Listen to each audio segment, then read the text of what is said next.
রহমতুল্লাহ।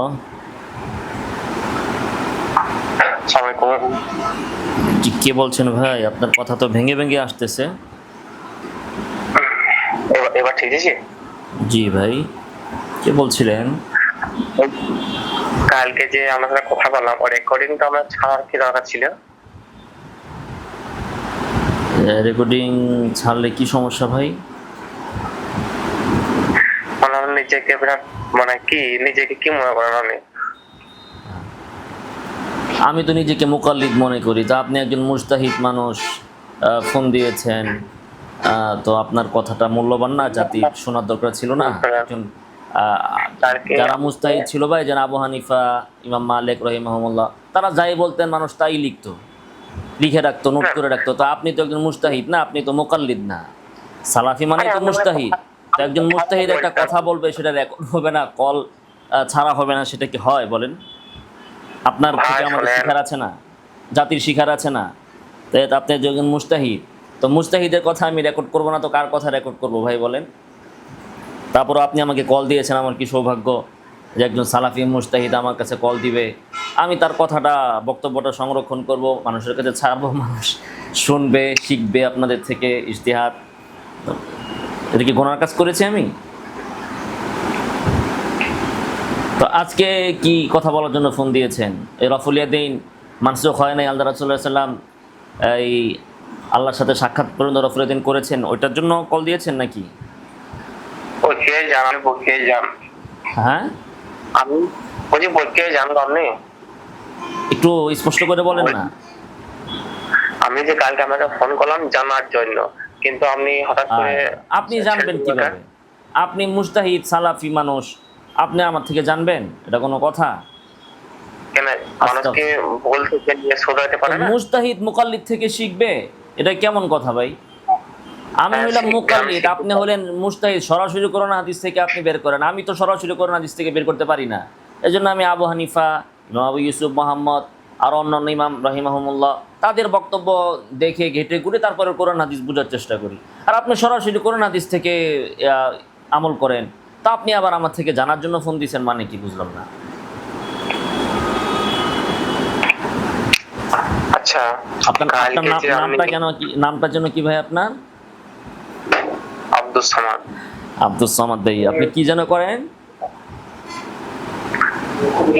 আমি একজন সাধারণ ছেলে, ক্লাস 10 এ পড়ি, এবছর মাধ্যমিক দিলাম। ক্লাস 10 এ পড়েন? হ্যাঁ। তাতেই আপনি মুজতাহিদ হয়ে গেছেন, গায়রে মুকাল্লিদ, তাকলিদ লাগে না আপনার ক্লাস 10 এ পড়েই? হ্যাঁ হ্যাঁ। আচ্ছা আচ্ছা, মাশাআল্লাহ। তো ওই যে যেটা জিজ্ঞেস করছিলাম যে সূরাতুল ফাতিহা তো নামাজে পড়া ফরজ, এখন নামাজে সূরাতুল ফাতিহাটা আমরা কিভাবে পড়বো? মালিকি পড়বো না মালিকি পড়বো? সহিহ হাদিস দিয়ে একটু সমাধান করে দেন।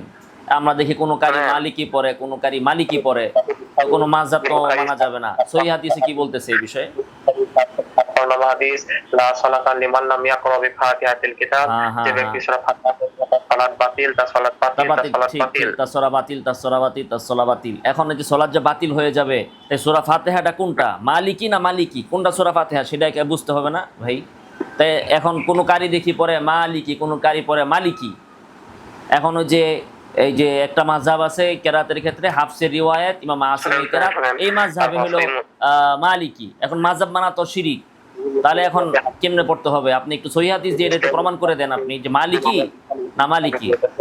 জি ভাই, শুনেন, ইমামের প্রশ্ন যখন আবু হুরায়রা থেকে হাদিস বর্ণিত আছে, যখন ইমামের থাকি তখন তোমরা ইকরা বিনাফসি, মনে মনে সূরা ফাতিহা পড়বে। হ্যাঁ, তার সত্ত্বেও ভাই এটা কি কেমন কথা? বুঝলাম তো ভাই যে সূরা ফাতিহা তো পড়তে হবে।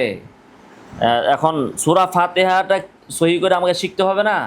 এখন কি আমি মালিকি পড়বো না মালিকি পড়বো? সূরা ফাতিহাই না শিখলাম, তাহলে আমি মনে মনে আর জোরে কেমনে পড়বো?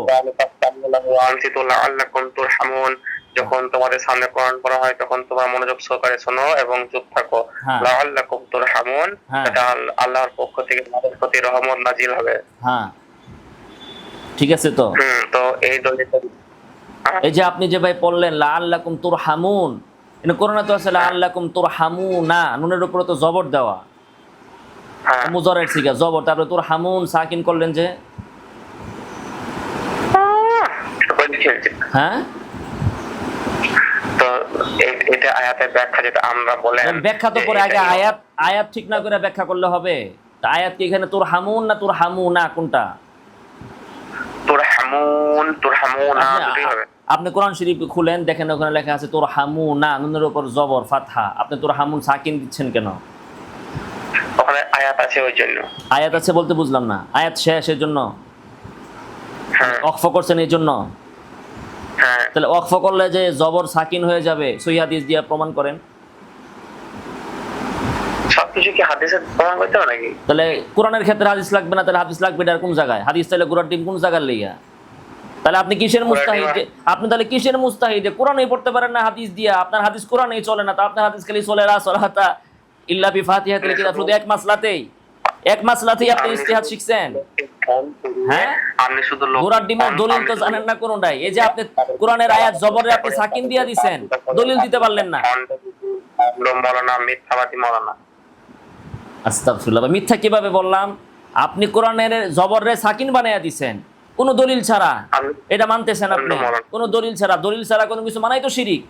তা আপনি তো এই আয়াত এগুলো মুশরিক হয়ে গেলেন না? তাহলে শিরিক করলেন না? দলিল ছাড়া যে আপনি জবরে সাকিন দিছেন, তো মুশরিক হয়ে গেলেন কিনা আপনি? এখনো পর্যন্ত আপনি একটা দলিল দিতে পারলেন না। আরে ভাই, আমি তো মুকাল্লিদ, আমি তো দলিলই জানি না, আমার তো দলিলের দরকারও নাই। আপনি মুস্তাহিদ, আপনি মুস্তাহিদের প্রমাণটা আমি নিলাম। কেমন মুস্তাহিদ যে আপনি শুধু এক হাদিসে শিখছেন লা সলাতা ইল্লা বিফাতিহাতিল কিতাব, এই একটা হাদিসে শিখছেন, অথচ আপনি কোরআনের ক্ষেত্রেই তো আপনি দলিল জানেন না যে কোরআনটা এখানে কিভাবে পড়তে হবে। এটা আপনি শূন্য শিখছেন। তো কোরআন শিখতেছেন শূন্য আরেকজনটা দেখা, আর ওই সূরা ফাতিহার ক্ষেত্রে আপনি আবার হাদিস মারেন না। ভাই আপনি বেজাল মুস্তাহিদ, আপনার ইস্তেহাদ দিয়ে চলবে না ভাই। রাখি, আসসালাম। আজকে যে আপনি কথা বললেন, জি ভাই বলেন, কি বলবেন আর কি? আমি কি বলেন? থাক ভাই, রাখি, আসসালামু আলাইকুম।